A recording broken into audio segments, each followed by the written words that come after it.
అమరావతికి వైసీపీ తప్ప దేశంలోని అన్ని పార్టీలు మద్దతు తెలిపాయని ఏపీ సీఎం చంద్రబాబు అనంతపురం సభలో అన్నారు. ఏపీకి ఒకే రాజధాని, ఒక్క రాజధాని అమరావతి అని స్పష్టం చేశారు. నిన్నటి వరకు రాష్ట్రానికి అడ్రస్ లేకుండా చేశారని, ఇప్పుడు అమరావతి రాజధాని అని గర్వంగా చెప్పుకునేలా చేశామన్నారు. మూడు రాజధానులు మూడు ముక్కలాట. ఎక్కడన్నా బయట పోయి అడిగితే మీ రాజధాని ఏదంటే చెప్పలేక నామోషి. సర్వీస్ కమిషన్లు అడిగితే వాళ్ళు బిక్కముఖం వేసే పరిస్థితి. అమరావతి ప్రజా రాజధాని. మన పురాణాల్లో అమరావతి దేవతల రాజధాని.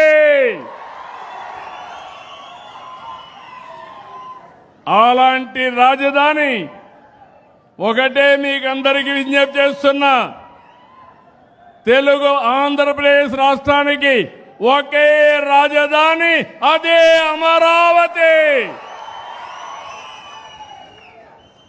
దేశమంతా మనతో నిలబడ్డారు.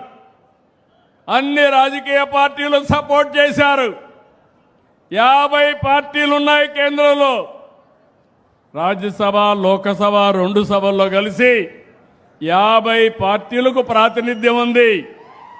49 పార్టీలు సపోర్ట్ చేశారు. ఒకే ఒక పార్టీ దిక్కుమాలిన పార్టీ.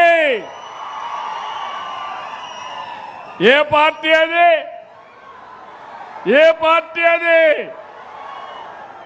అంటే ఈ రాష్ట్రానికి ద్రోహం చేయడం అవునా కాదా అని అడుగుతున్నాం మిమ్మల్ని. అవును అంటే గట్టిగా చెప్పండి, కూడా చెప్పండి ఇది ద్రోహం అని.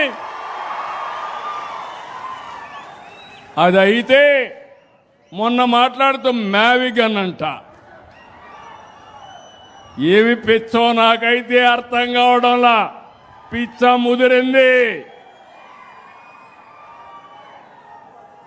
అంటే అమరావతి పేరు చెప్పలేకపోతే ఇంట్లో పడుకోవచ్చు, కానీ దేవతల రాజధాని ఎవడైనా ఆ పేరు 10 సార్లు చెప్తే మీకు కూడా పుణ్యం వస్తుంది.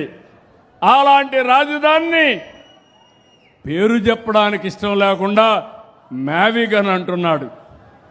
అదేంటో నాకు అర్థం కాదు. మీకు అర్థమైందా?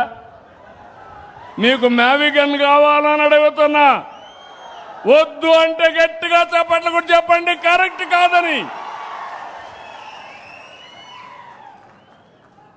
అందుకే నేను మిమ్మల్ని అందరినీ ఒకటే అడుగుతున్నా. ఒకప్పుడు తీవ్రవాదులు ఉండేవాళ్ళు, ముఠా నాయకులు ఉండేవాళ్ళు, మత విద్వేషాలు క్రియేట్ చేసేవాళ్ళు. ఏదైతే మొన్నే మీరు చూశారు ఎలాంటి వాళ్ళంటే, బాబాయిని చంపి నా చేతిలో కత్తి పెట్టేవాళ్ళు. ఇది చూసినప్పుడు ఏం చెప్పాలో నాకైతే అర్థం కాదు.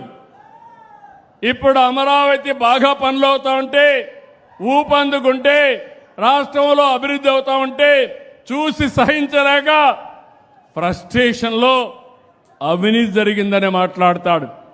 నేను ఒకటే మీకు గుర్తుపెట్టుకోండి, ఈరోజు ఆంధ్రప్రదేశ్ రాష్ట్రాన్ని 2047కి ప్రపంచంలోనే ఒక అగ్ర రాష్ట్రంగా తెలుగు జాతి నెంబర్ 1 జాతిగా తయారు చేసే బాధ్యత మనం తీసుకుందాం. దీనికి ప్రణాళికలు తయారు చేస్తున్నాను. 3 ప్రాంతాలు. ఒకటి విశాఖపట్నం కేంద్రంగా వెస్ట్ గోదావరి వరకు, అమరావతి కేంద్రంగా ప్రకాశం వరకు, అదే మరిగా తిరుపతి కేంద్రంగా రాయలసీమ ప్రాంతం అంతా అభివృద్ధి చేస్తాం. 3 మెగా సిటీలు వస్తాయి. రాయలసీమ ఎక్కడికక్కడ గ్రీన్ ఎనర్జీ హబ్గా తయారవుతుంది, హార్టికల్చర్ హబ్గా తయారవుతుంది. నాలెడ్జ్ ఎకానమీకి చిరునామా మన రాయలసీమని మరొకసారి విజ్ఞప్తి చేస్తున్నా. ఓర్వకల్లో డ్రోన్ సిటీ వస్తుంది, తిరుపతిలో స్పేస్ సిటీ వస్తుంది, అనంతపురంలో ఎలక్ట్రానిక్ సిటీ వస్తుంది, ఏరోస్పేస్ సిటీ కూడా వస్తుంది. విమానాలు ఎక్కడో తయారు చేయడం కాదు, మన అనంతపురంలోనే ఈ జిల్లాలోనే విమానాలు కూడా తయారు చేసే పరిస్థితికి వస్తారు. ఇలాంటివన్నీ పెట్టి నేను ముందుకు పోతా ఉంటే ఇష్టానుసారంగా గడిచినటువంటి 21 నెలల్లో 20 లక్షల కోట్ల రూపాయలు పెట్టుబడులు వచ్చి 23 లక్షల మందికి ఉద్యోగాలు వచ్చే అవకాశం వస్తా ఉంది.